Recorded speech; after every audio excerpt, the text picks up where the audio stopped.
Sifat Tuhan mendengar. Ya dong. Sifat Tuhan 20 yang wajib. Salah satunya diantaranya mendengar dan melihat. Tapi Tuhan mendengar tak sama juga mendengar dong. Tuhan mendengar kalau mendengar jo telingo.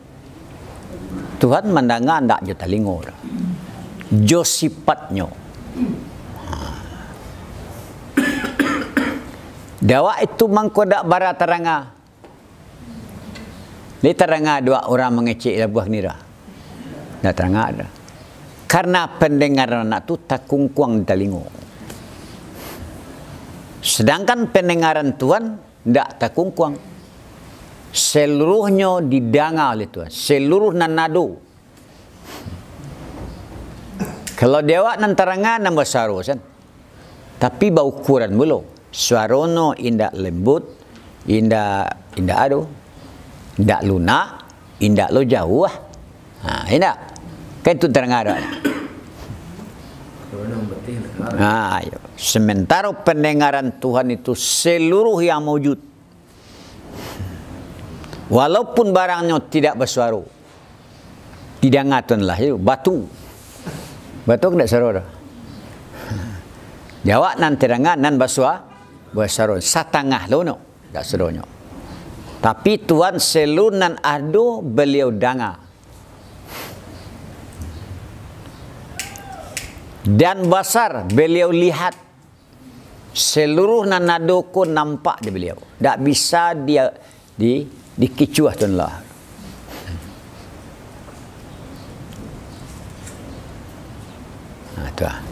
Itu sifat Tuhan dia. Tuhan mendengar tidak jo telingo nan didanga Tuhan itu seluruh yang ada, bukan suara saja. Dan Tuhan melihat bukan dengan mata, yang dilihat oleh Tuhan bukan yang berwarna saja, malah yang dilihat oleh Tuhan seluruh yang ada.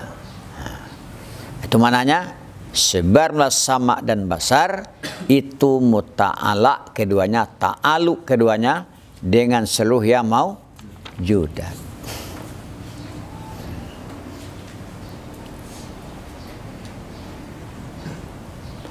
Tampak dia tunalah diri beliau. Nampak? Ya nak. Kalau syariah sama mendengar, basar melihat, itu dua sifat. Yang terbuka dengan keduanya dua sifat itu sesuatu. Dan jelas dia sesuatu itu. Tidak ada nantak didangat Tuhan. Jalih di Tuhan. Tidak ada nantak dilihat Tuhan. Dilihat Tuhan sadolahnya. Sama dengan ilmu. Ilmu diketahui Tuhan sadolahnya.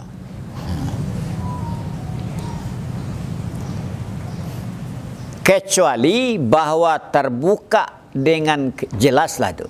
Jelas dengan kedua-dua sama dan besar. Itu berlebih, bertambah di atas jelas dengan ilmu. Jalih jo ilmu, indak sajalih jo nan lihat.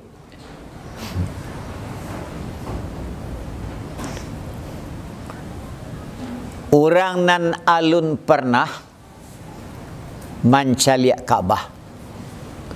Tapi nyolah tahu di Kaabah. Kajalihnya tu. Tapi nama nan lebih jalih di orang nan mencaliak Kaabah tu. Tentu lebih jalih orang mencaliak. Ya. Ditahu dengan ilmu, berbeda dengan tahu dengan yang dipandang. Kalau tahu dengan yang dipandang lebih jalih daripada tahu dengan ilmu.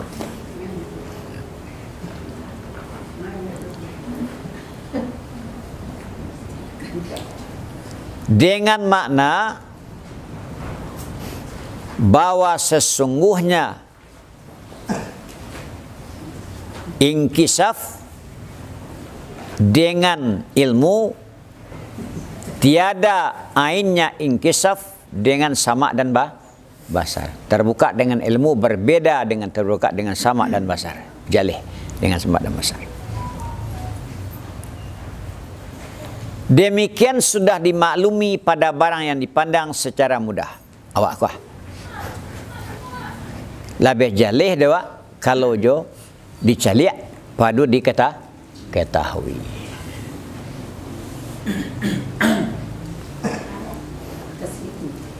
Dan muta'alaknya itu sama dan basar, itu lebih khusus dari mutala ilmu.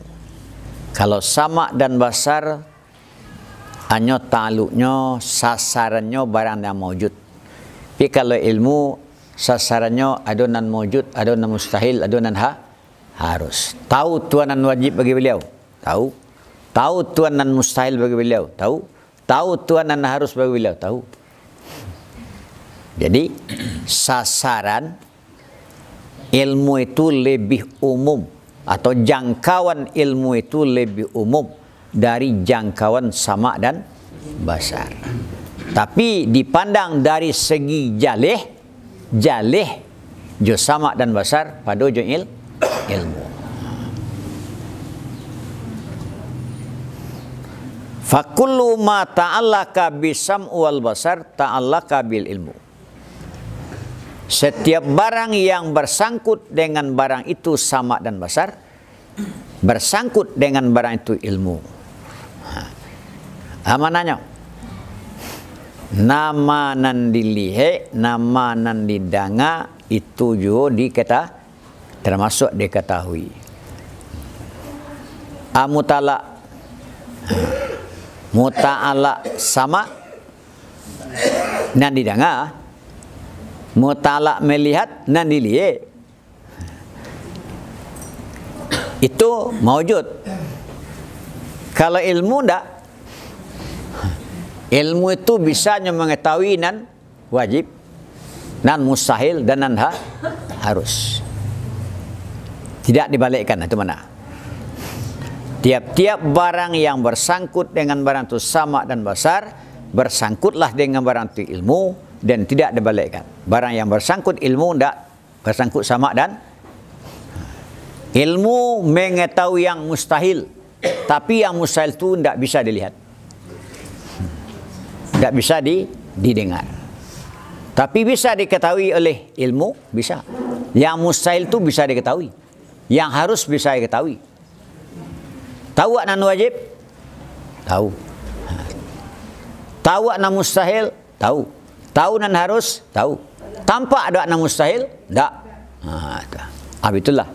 Nan wajib bagi Tuhan, nan mustahil bagi Tuhan, nan harus bagi Tuhan, Tuhan tak tahu.